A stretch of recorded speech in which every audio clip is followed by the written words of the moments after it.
Hello everyone, welcome to the student channel.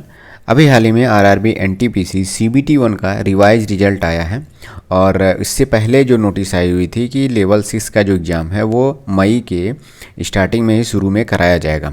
तो जितने लोग सीबीटी 1 का जो पहले रिजल्ट आया था उसमें शॉर्ट लिस्टेड तो थे, उनका तो नाम है ही, लेकिन रिवाइज रिजल्ट में कट ऑफ और भी कम हुआ है और भी बहुत से लोग सीबीटी 2 के लिए क्वालिफाइड हुए हैं। सभी लोगों ने अपना अपना स्कोर कार्ड देख लिया होगा और सभी लोगों को पता चल गया होगा किस किस लेवल के लिए वो लोग एलिजिबल हैं।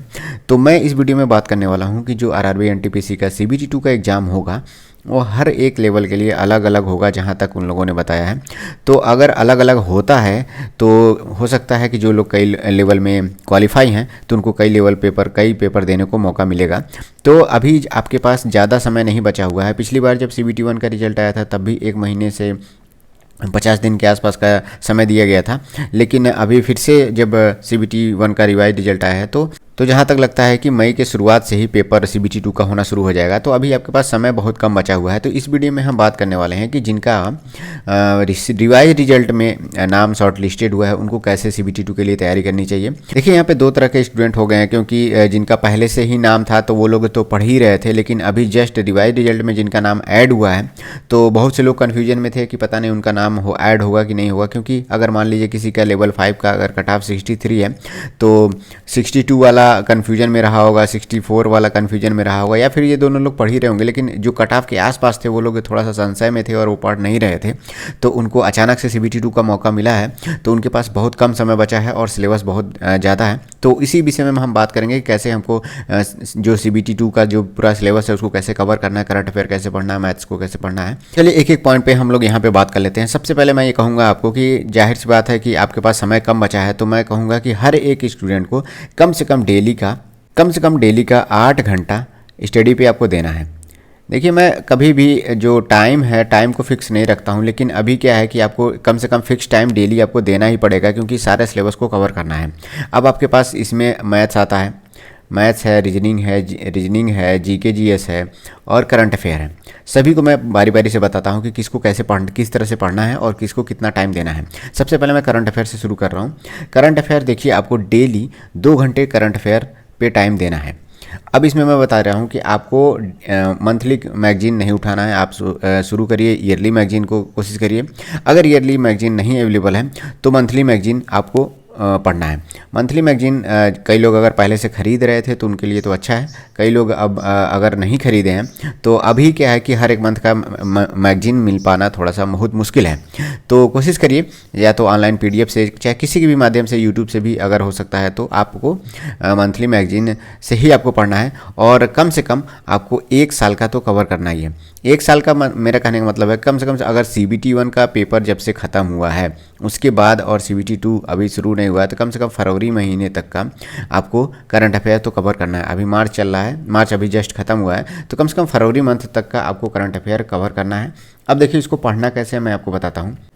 उसके बाद से अगर जीके जीएस की बात करें, जीके जीएस का बुक सभी लोगों के पास होगा ही होगा, लेकिन अगर किसी के पास नहीं है तो कोई भी चाहे तो आप किरण पब्लिकेशन का या फिर प्लेटफॉर्म पब्लिकेशन का, रुक्मणी पब्लिकेशन का कोई एक बुक ले लीजिए जिसमें प्रीवियस ईयर क्वेश्चन जो रेलवे में आते हैं वो एक जगह कलेक्ट करके दिया हुआ है, एक ही बुक में दिया हुआ, इधर उधर के और किसी भी एग्जाम के ना दिए हुए, एसएससी या फिर कोई। हालांकि सिलेबस तो सेम ही रहता है, लेकिन जो रेलवे में आए हुए क्वेश्चन है वही क्वेश्चन का कोई भी एक बुक ले लीजिए और आपको ये बुक अभी रखना है। मैं बताता हूँ इसको कैसे पढ़ना है। रीजनिंग के लिए मैं अभी कोई बुक नहीं कहूँगा आपको खरीदना है। सीबीटी 2 के पेपर के लिए मैं खासकर बात कर रहा हूँ, ग्रुप डी और भी कोई एग्जाम है उसकी बात नहीं कर रहा हूँ। अभी आपके पास समय कम बचा है तो इसके लिए इस पर बुक आपको खर्च नहीं करने की ज़रूरत नहीं है। मैथ्स की बुक मुझे लगता है सभी लोगों के पास होगी, क्योंकि सभी लोगों ने सीबीटी 1 पेपर दिया हुआ है। चाहे कोई भी पब्लिकेशन हो आपके पास, किरण पब्लिकेशन हो और प्लेटफॉर्म का पब्लिकेशन का बुक हो आपके पास और RS अग्रवाल हो, कोई भी बुक हो आपके पास होना चाहिए, लेकिन वो रेलवे एग्ज़ाम के ओरिएंटेड ही होना चाहिए। ऐसा नहीं है कि आप एसएससी वाला ही चीज़ों को पढ़ रहे हैं। हालांकि सिलेबस सेम रहता है, कई लोग एसएससी की तैयारी करते हैं तो उनका मैथ्स जाहिर सी बात है स्ट्रांग रहता है। तो लेकिन फिर भी अगर आपके पास कोई रेलवे के से रिलेटेड बुक है जिसमें रेलवे के प्रीवियस ईयर पेपर आए हुए हैं तो वो बुक आपके पास रहेगा तो अच्छा रहेगा। सबसे पहले मैं आपको मैथ्स से शुरू कर रहा हूँ। कोई भी अगर आप चैप्टर उठाते हैं मैथ्स का तो सारे क्वेश्चन मत लगाइए, क्योंकि आपने पहले से पढ़ा है। उसके सिर्फ डिफ़िकल्ट जो क्वेश्चन हैं, जो आपको लगते हैं जिसमें फॉर्मूले कुछ नया है जो भूल जाता है बार बार, कोई उसमें ट्रिक हो जिससे कठिन क्वेश्चन है और नॉर्मल ट्रिक से वो सॉल्व हो जाता है, उस पर फोकस करिए। सिर्फ डिफ़िकल्ट क्वेश्चन को आपको पढ़ना है, एक रीडिंग मारनी है, सिर्फ रिवीजन के पर्पज़ से आपको इसको पढ़ना है। हाँ, लेकिन एक दिन में एक चैप्टर को ही कवर करना है। मतलब अगर आप आज उठाते हैं, कम से कम 2 से 3 घंटे आपको मैथ को डेली देना है। अगर हो सकता है एक चैप्टर आज कंप्लीट नहीं हो पाता है तो उसको अगले दिन भी 2 से 3 घंटे, मतलब मान के चलिए आपको 2 दिन में एक चैप्टर कवर कर ले जाना है। आपको हर एक क्वेश्चन को अपने नोट्स में से या फिर बुक में से सॉल्व नहीं करना है। देखेंगे आप कोई क्वेश्चन अगर आपका हो जाता है तो उस क्वेश्चन को स्किप कर देना है, बार बार आपको उस पर मतलब टाइम वेस्ट नहीं करना है। डेली आपको 2 से 3 घंटे मैथ्स को देना ही देना है। उसके बाद से आपको डेली कम से कम एक प्रीवियस ईयर पेपर करना है। प्रीवियस ईयर कहने का मतलब क्या है, अभी आप कर सकते हैं आरआरबी एनटीपीसी का जो CBT1 का पेपर हुआ है, CBT1 का पेपर हुआ है, अगर ये करते हैं तो बहुत ही अच्छा है, क्योंकि जो पैटर्न चल रहा है उसी पैटर्न पे क्वेश्चन फिर से आएंगे। तो CBT1 का कोई एक पेपर, कई लोग बहुत से स्टूडेंट होंगे, करीब करीब मैं मान के चलता हूँ 70% स्टूडेंट जो भी वीडियो देख रहे हैं उसमें से सभी लोगों ने CBT1 के 20 पेपर या फिर 30 पेपर कम से कम कर ही लिए होंगे। तो कम से कम आपको 30 से 40 पेपर आपको करने ही करने हैं। तो इसलिए मैं कहूँगा कि डेली आपको CBT1 के एक पेपर को आपको कवर करना है। अब इसमें देखिए इसको करना कैसे है, क्योंकि इसको जल्दी कवर करना है आपको। अब जब आप एक पेपर करते हैं तो उसमें सिर्फ रीडिंग मारनी है, जो भी GS के क्वेश्चन है वो आप विदिन 10 से 15 मिनट में उसको कवर कर ले जाएंगे। मैथ के जो क्वेश्चन है, इजी क्वेश्चन है, आप उसको सॉल्व नहीं करना है। हर पेपर में अगर मान लीजिए 30 क्वेश्चन या 25 क्वेश्चन मैथ्स का है तो उसमें से कम 5 से 7 क्वेश्चन या फिर मैक्सिमम 10 क्वेश्चन ही आपको सॉल्व करने की ज़रूरत पड़ेगी। बाकी सारे क्वेश्चन आपको देखते ही लग जाएगा, हो जाएगा। तो उस पर टाइम वेस्ट नहीं करना है, सिर्फ वही क्वेश्चन को सॉल्व करना है जिससे लगे कि आपको इसको एक बार कर लेना चाहिए। हालांकि आता हो या ना हो तो बात अलग है। और उसमें आपको अगर कोई भी क्वेश्चन है जिसमें आपको न्यू कॉन्सेप्ट सीखने को मिलता है या फिर फॉर्मूला सीखने को मिलता है तो आप उसको अलग से नोट जरूर करिएगा, बिल्कुल नोट जरूर करिएगा, क्योंकि हो सकता है आपके पेपर में अगर कोई एक भी क्वेश्चन, अगर जितना प्रैक्टिस करेंगे उसमें से अगर 2-3 क्वेश्चन भी अगर आपके पेपर में आ गया जिसको आपने नया सीखा है तो आपके लिए ही फ़ायदा होगा। तो आपको नोट जरूर करना है, कोई भी अगर नया कॉन्सेप्ट अगर सीखते हैं तो। इस तरह से अगर आप करेंगे तो एक प्रीवियस ईयर पेपर मुश्किल से मुझे लगता है 40 से 45 मिनट में आप कवर कर ले जाएंगे, कंप्लीट कर ले जाएंगे। आपको एकदम जल्दी से ही कवर करना है आपको, क्योंकि आपके पास समय नहीं बचा हुआ है। उसके बाद से आपको ऑनलाइन टेस्ट पेपर देना है। ऑनलाइन टेस्ट पेपर मैं कहूँगा डेली आप, अगर आपके पास समय नहीं मिल पाता है तो एक ऑनलाइन टेस्ट आपको हर एक दिन के गैप के बाद देना है। एक दिन गैप अगर आप करके एक ऑनलाइन टेस्ट पेपर देते हैं, उसकी उसी दिन एनालिसिस करते हैं तो आपको ज़्यादा अच्छा सीखने को मिलेगा। और जो भी ऑनलाइन प्लेटफॉर्म आपको यूज करते हैं, चाहे टेक्स्ट बुक यूज करते हों, ग्रेडअप यूज करते हों या फिर जो प्लेटफॉर्म पब्लिकेशन है वो लोग भी ऑनलाइन प्रोवाइड कराते हैं, वाईफाई स्टडी, जहाँ भी आप जो भी ऑनलाइन टेस्ट सीरीज देते होंगे उसमें करंट अफेयर का भी एक पोर्शन रहता होगा। तो करंट अफेयर को भी आप बैठे बैठे, जो नॉर्मल टाइम है जिसमें आप कुछ करने का आपका मन नहीं कर रहा है, तो करंट अफेयर का भी आप डेली क्विज आप कम से कम 40 से 50 क्वेश्चन का ज़रूर आप अटेम्प्ट करिए, जिससे क्या होगा कि आपका करंट अफेयर भी तैयार होता रहेगा। इसके लिए मैंने बताया कि आपको 2 घंटे डेली पढ़ने ही पढ़ने हैं। मंथली मैगजीन को ही ज़्यादा कोशिश करिए प्रेफर करने का, और अगर आपके पास ईयरली भी है तो उसको भी रिवाइज करना है। और करंट अफेयर मैं बता देता हूँ कि कम से कम आपको 2 से 3 बार रिवाइज करना पड़ेगा, क्योंकि ये ऐसी चीज़ें हैं जो बार बार आपके दिमाग में नहीं रहती है, इसको ये भूल जाती हैं। तो कम से कम 2 से 3 बार आपको रिवाइज भी करना है ये। अब उसके बाद से आता है रीजनिंग का पोर्शन। रीजनिंग के लिए मैंने अभी आपसे कहा है कि कोई भी अलग से बुक खरीदने की ज़रूरत नहीं है। डेली अगर आप एक जो प्रीवियस ईयर पेपर कर रहे हैं उसमें भी आप 25 क्वेश्चन तो रीजनिंग के देख ही रहे हैं, और हर पेपर में आपको कम से कम 5 क्वेश्चन ऐसे रहेंगे, हो सकता है आपको नया कॉन्सेप्ट सीखने को मिले या फिर ऐसे टॉपिकों को मिले जो आप ज़्यादा मतलब उसको फोकस नहीं करते, ज़्यादा पढ़ते नहीं हैं, तो वो क्वेश्चन भी आपको देखने को मिलेगा। तो मुश्किल से अगर आप पेपर से पहले कम से कम रीजनिंग के 200 से 300 क्वेश्चन अगर आप कवर कर ले जाते हैं तो आपका सफिशिएंट है रीजनिंग। लेकिन इसमें को पोर्शन अच्छा खासा आ रहा है, 35 क्वेश्चन आ रहे हैं, तो इसमें कोशिश आपको टारगेट करना है 30+ आपको स्कोर करने का टारगेट करना है। और मैथ में करीब 35 क्वेश्चन आ रहे हैं, तो कम से कम आपको इसमें भी कोशिश करना है कि 30+ आपका स्कोर रहे, क्योंकि इन दोनों में अगर आप स्कोर नहीं करते हैं तो जीके जीएस में स्कोर करना थोड़ा सा मुश्किल होता है। क्योंकि करंट अफेयर आप कितना भी पढ़ लीजिए, 4 क्वेश्चन 5 क्वेश्चन 6 क्वेश्चन ऐसा होगा कि जो आपको बिल्कुल नया ही लगेगा, या फिर हो सकता है भूल जाए, नाम में कन्फ्यूजन हो जाए। तो आपको कम से कम इसमें मैक्सिमम टारगेट आपको लेकर के चलना है। तो इसीलिए मैं कह रहा हूँ इन दोनों पे ज़्यादा फोकस करना है। उसके बाद से अगर देखिए ऑनलाइन टेस्ट देते हैं तो वहाँ से भी आपका रीजनिंग पोर्शन स्ट्रांग हो जाता है। अगर इसके अलावा भी अगर आपको लगता है कि कोई भी चीज़ जैसे क्लॉक हो गया, कैलेंडर हो गया, या फिर जो सिलोजिज्म हो गया, इस तरह के जो होते हैं, और स्टेटमेंट कंक्लूजन हो गया, इस तरह के क्वेश्चन अगर आपके हो सकते हैं कि अगर आपको कन्फ्यूजन की वजह से गलत हो रहे हैं, तो आप यूट्यूब से या फिर कोई आपके पास नोट्स होगा तो उससे आप रिवाइज कर सकते हैं।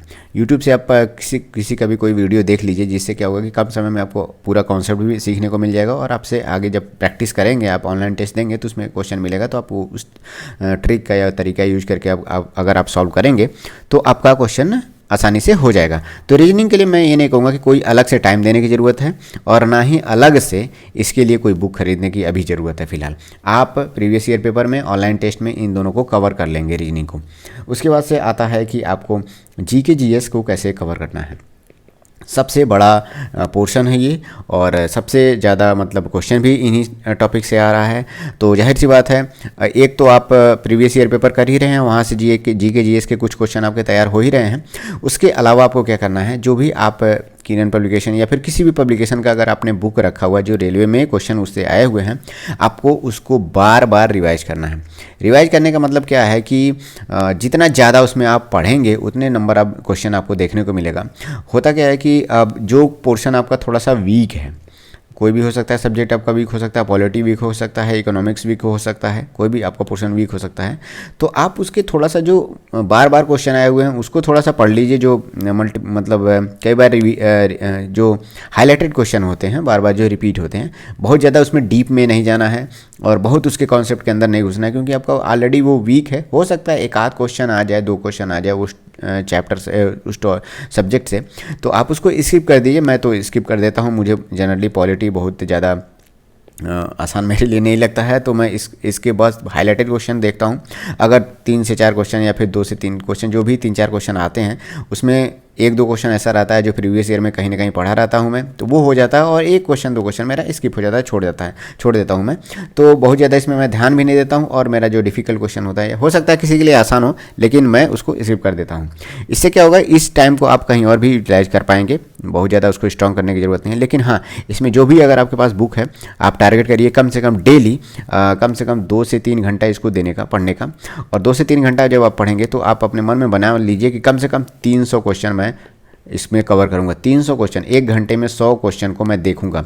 जल्दी जल्दी मुझे कवर करना है, धीरे धीरे नहीं पढ़ना है इसको। जीके जी इसको कई लोग होता है बहुत आराम से पढ़ते हैं, धीरे धीरे पढ़ते हैं। धीरे धीरे पढ़ने का समय नहीं है आपके पास, क्योंकि जो टाइम था आप वो धीरे धीरे आराम से कॉन्सेप्ट बिल्डअप कर करके पढ़ने का, वो अभी जा चुका है। अभी ज़्यादा क्वेश्चन को आपको देखना है, और 2 से 3 घंटे डेली आप पढ़ेंगे। 300 क्वेश्चन का टारगेट लगाइए, 1 घंटे में 100 क्वेश्चन देखने का। क्योंकि जब पेपर आता है तो देखिए मैक्सिमम जो स्टूडेंट होते हैं, क्या होता है कि 5 से 6 मिनट में ही ये पूरा 30 क्वेश्चन 25 क्वेश्चन जो होता है वो पूरा एक बार देख ले जाते हैं और कर ले जाते हैं। तो सोचिए 5 से 6 मिनट में या 25 से 30 क्वेश्चन आप एग्जाम में जब देख ले जाते हैं, तो आपके सामने जब जो बुक है उसमें आप 1 घंटे में कम से कम 100 क्वेश्चन क्यों नहीं देख पाते हैं। तो 1 घंटे में एकदम टारगेट के साथ पढ़ाई करेंगे, तभी थोड़ा सा स्पीड बढ़ पाएगी। दूसरा बात सबसे इम्पॉर्टेंट ये है कि अभी तक आपने जो पेपर दिया है उसमें क्या था कि 100 क्वेश्चन करने थे, आपको 90 मिनट मिल रहा था। अभी क्या है, स्पीड अगर आप नहीं बढ़ाते हैं तो सोचिए 90 मिनट में ही आपको 120 क्वेश्चन करने हैं। तो मुझे लगता है कि बहुत से स्टूडेंट जब पेपर CBT 2 का होगा उसमें कहेंगे मेरा टाइम कम पड़ गया।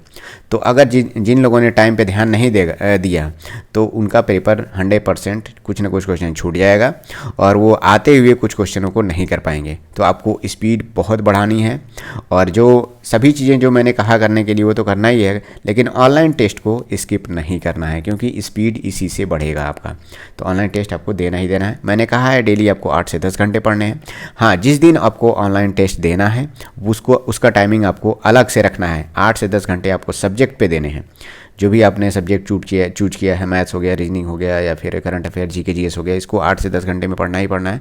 लेकिन ऑनलाइन टेस्ट के लिए जिस दिन आप देते हैं उसके लिए अलग टाइम निकालना है। ऐसा नहीं है कि इसी में ऑनलाइन टेस्ट दे रहे हैं, क्योंकि ऑनलाइन टेस्ट में होता क्या है मैं बताता हूँ आपको।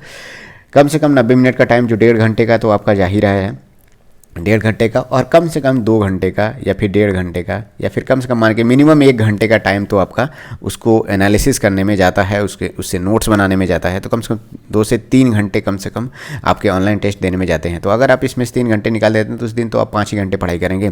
तो इतना नहीं करना है आपको, कम से कम 8 से 10 घंटे आपको तो वो तो पढ़ना ही पढ़ना है, और ऑनलाइन टेस्ट के लिए आपको अलग से टाइम निकालना है। तो इतना कम से कम मिनिमम आप पेपर से पहले कर लीजिए। और आपके पास अगर जाहिर सी बात है समय कम बचा है, और मैं तो यही कहूँगा कि अगर आप 1 महीने मेहनत कर लीजिए, उसके वजह से सारा का सारा जो आपका रिजल्ट है CBT2 पे ही डिफाइंड है। तो CBT2 का पेपर एक बार अच्छा हो जाए, रिजल्ट भले ही आपका पूरा 2022 बीतने के बाद ही आ रहा है, क्योंकि पूरा प्रक्रिया कंप्लीट होने में 2022 चला जाएगा, तो बाद में आपको टेंशन नहीं होगा। यही 1 मंथ या 30 से 40 दिन 50 दिन जो भी जिसके पास समय होगा अलग अलग लेवल के लिए, तो उतने समय में आप मेहनत कर लीजिए। बाकी साल भर आपको टेंशन नहीं रहेगा कि CBT2 में मैं थोड़ा सा और मेहनत कर लिया होता, 2 नंबर और बढ़ गए होते, 4 नंबर और बढ़ गए होते। एक बात और मैं बता देता हूँ, टारगेट आपको क्या लेकर के चलना है। देखिए, अभी जो CBT1 के रिजल्ट है उसको इग्नोर करिए, कम से कम आपको टारगेट लेके चलना है 80% मार्क्स लाने का। अब 120 में 80% रॉ मार्क्स लाने के लिए 96 नंबर हो गया, तो कम से कम इतना टारगेट आपको लेकर के चलना है कि मेरा स्कोर 80% से अधिक रहे। नॉर्मलाइज होकर 2-3 नंबर बढ़ जाए वो बात अलग है। कई लोग 100 का भी टारगेट लेके चल रहे हैं, तो वो भी बहुत बढ़िया है। कम से कम 100 नंबर से ज़्यादा मेरा टारगेट होना चाहिए। तो 100 नंबर से ज़्यादा टारगेट करने के लिए कम से कम 105 110 के आसपास अटैम्प्ट भी तो करना पड़ेगा आपको, और 110 क्वेश्चन अटैम्प्ट करने के लिए 90 मिनट समय ही है आपके पास। तो कोशिश करना है आपको, कम से कम मैं तो यही कहता हूँ 80% से ऊपर, 96 नंबर से ऊपर आपको स्कोर लाने का टारगेट करना चाहिए। और मुझे पता है बहुत से लोग अभी कहेंगे मेरा स्कोर नहीं बढ़ रहा है, लेकिन प्रैक्टिस करेंगे आपका धीरे धीरे बढ़ता चला जाएगा। ठीक है, तो और भी कोई क्वेरी हो तो आप कमेंट सेक्शन में पूछ सकते हैं, चाहे तो इंस्टाग्राम पे मुझको मैसेज कर सकते हैं। ID है @thestudent.study। Thank you, all the best.